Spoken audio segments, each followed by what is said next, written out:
Death Wish 3 is the third and final Death Wish film made by auteur-director, non-con sadist, and asshole Michael Winner. A film that ups the ante from its predecessors in a decidedly drastic fashion. The original Death Wish is an uncomfortable, up-close and intense look at vigilantism through the eyes of a milquetoast middle-aged man turned vigilante killer after his family is destroyed by a random and senseless crime. Enjoy a typical afternoon in New York City. Groceries, man. Yo.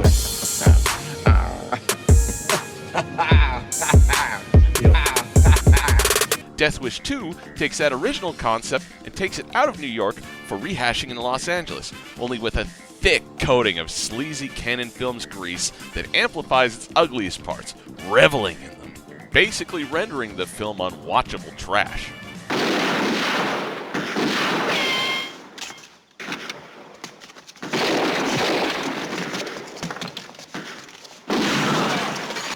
So in order to define itself against its predecessors, what did Death Wish 3 do? Judging by the final product, cocaine. We're still in the fucking car. What's it to you? It's my car. Now you gonna die. A lot of cocaine.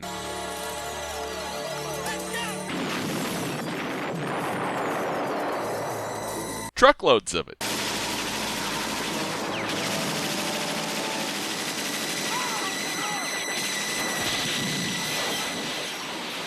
Jesus Christ.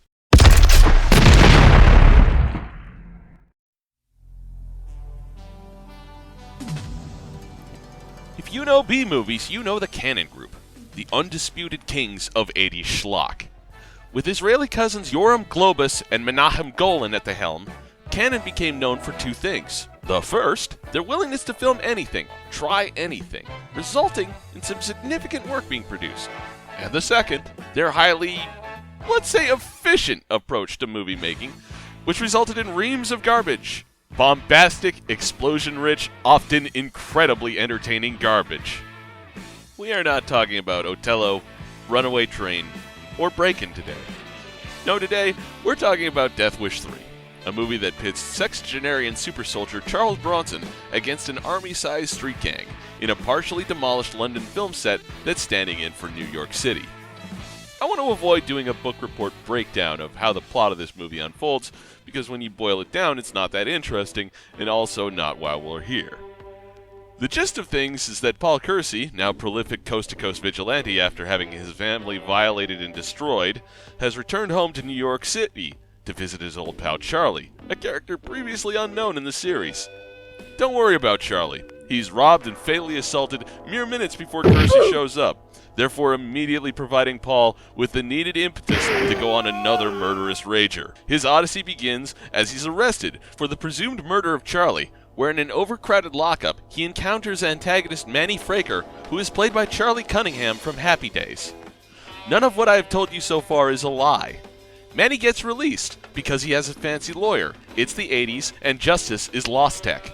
However, Paul also gets released, despite being recognized by Police Chief Stryker as the vigilante that sprinkled bodies in New York's gutters a decade prior. Stryker's plan? That Kersey played John Rambo to his Colonel Troutman, and let him loose on the city's comically misrepresented street crime problem. ACAB. Along his way, Kersey encounters many adversaries. He flatlines them with the cold precision of an elderly Terminator. He also encounters friends, easily identified as the few people he doesn't kill. There's Mr. and Mrs. Kaprov, a sweet old Jewish couple, who get home invaded and robbed. There's Bennett, Charlie's kind-hearted neighbor, who gets thrown off a fire escape and severely injured. There's Catherine, Paul's public defender, who immediately pursues a romantic relationship with him, and then gets exploded and dies. And then there's the pleasant couple Rodriguez and Maria, who gets raped and also dies. Because this is the grim universe of Death Wish, an urban hellscape that God himself has turned his back upon. In this dark reality, the only hope for redemption and salvation comes from bathing in the burning light of an old man avenging angel with a very large handgun. Praise his street-level violence, or risk his judging gaze.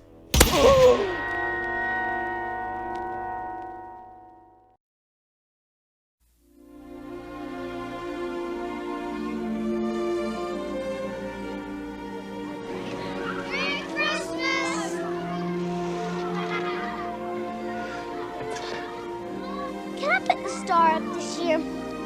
Time for dinner. No one thought it could ever happen here.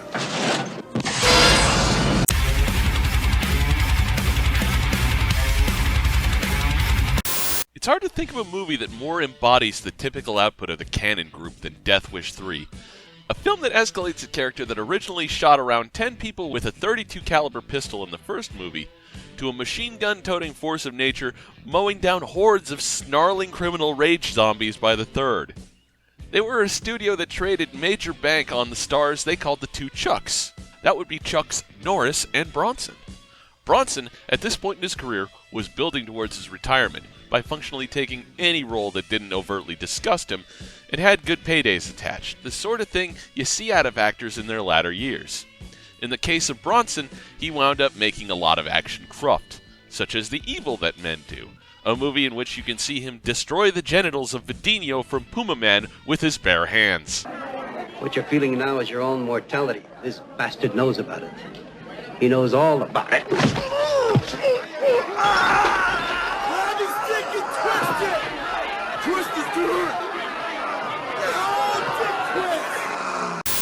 It's worth noting that Bronson initially turned this movie down, thinking it had made an earlier established character into a joke.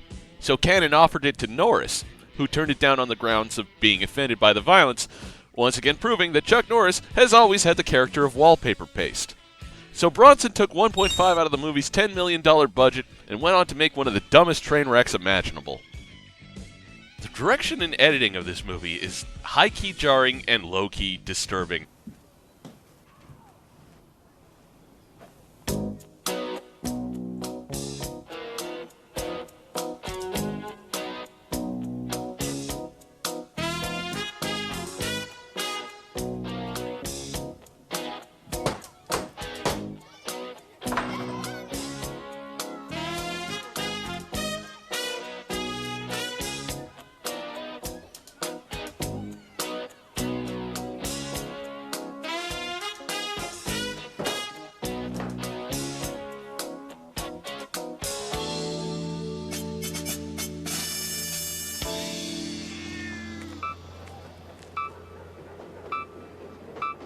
And it is absolutely the result of it being Michael Winner's show from both the director's chair and the editing suite.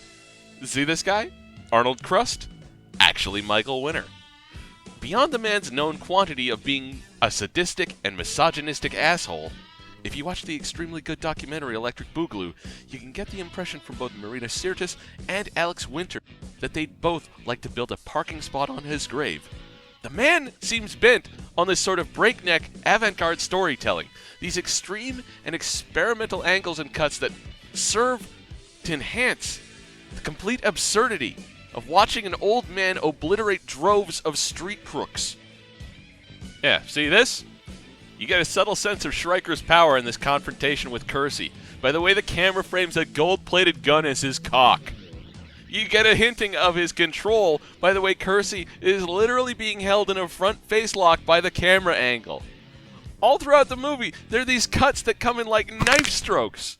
Speaking of which, here's a cut involving a knife stroke. This is a sticker, Hector. And you're the sticky. No! Pig sticker! There's also this transition that, to this day, causes my brain to drop frames and stutter, just from trying to process it. I made chicken. I hope you like it. It's the only thing I know how to make. Chicken's good. I like chicken.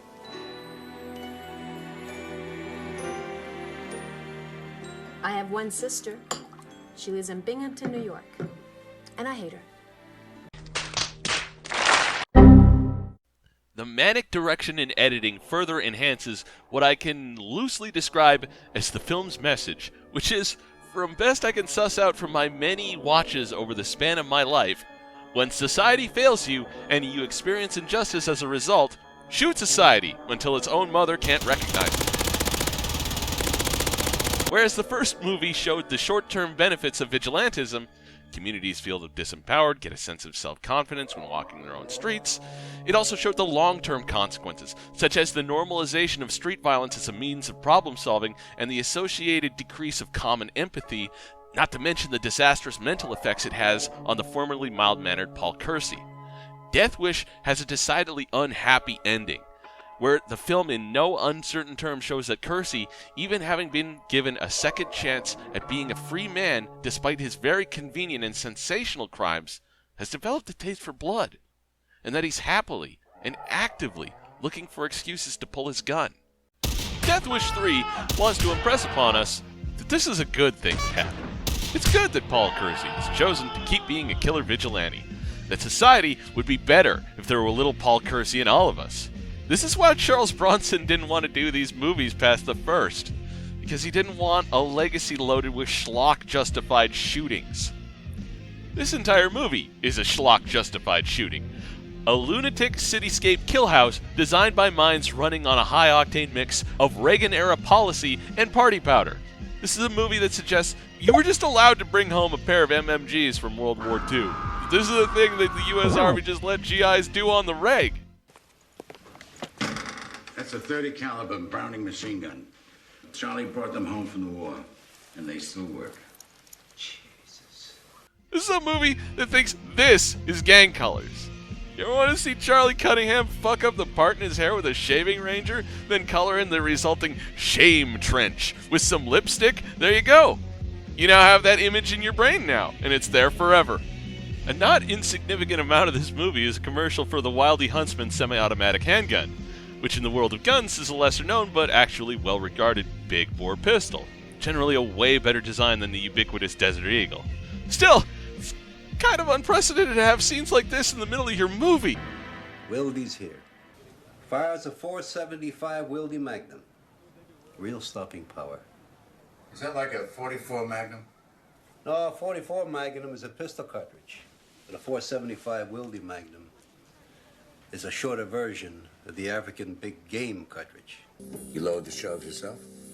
Nothing's too good for our friends. The action of this weapon is adjustable, depending on the charge in the cartridge. It's with the arrival of our friend Wildy that Death Wish 3 really shows how assward its moral compass points. See, you get this pretty summary introduction of an antagonistic character called the Giggler, this purse snatcher who is really fast and giggles when he runs.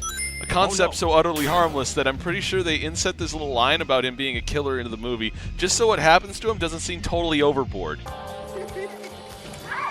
The Giggler. That's his name. He laughs when he runs. Nobody catches him. Jesus, he really moves.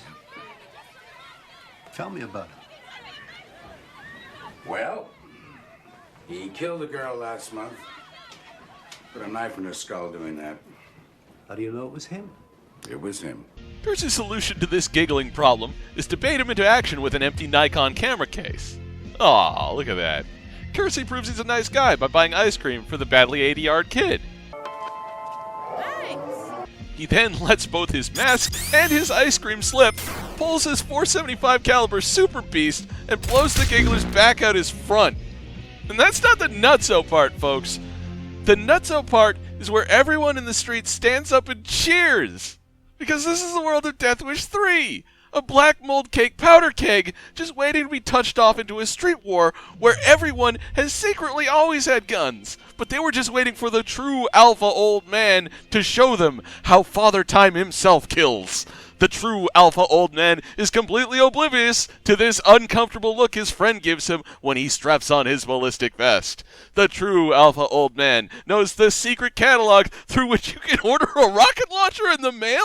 Is it the thing? Why is this a thing? Is this America? This is America. They killed the Giggler! They had no business doing that. There are women in this movie.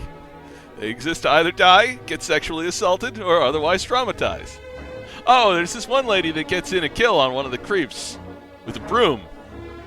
So that's something. I think Michael Winner had a problem. Let's see, wikipedia.org. Search Michael Winner.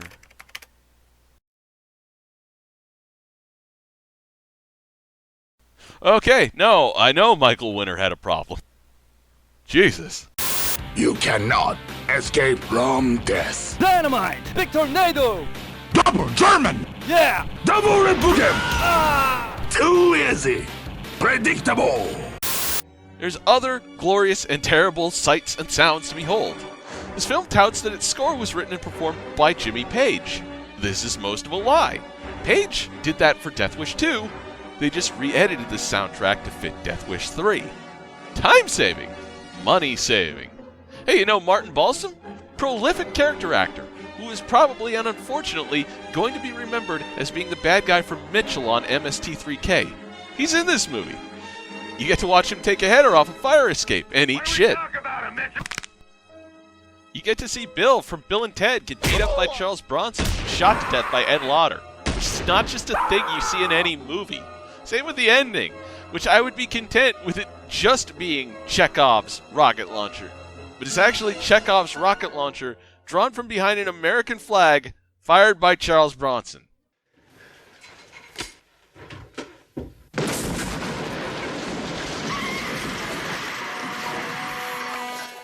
Morally bankrupt, feverishly crafted by a high-order asshole, funded and distributed by B-movie royalty, and starring a man who appears to, at times, wish it were himself that were dead, Death Wish 3 is a unique, magma-like hot mess.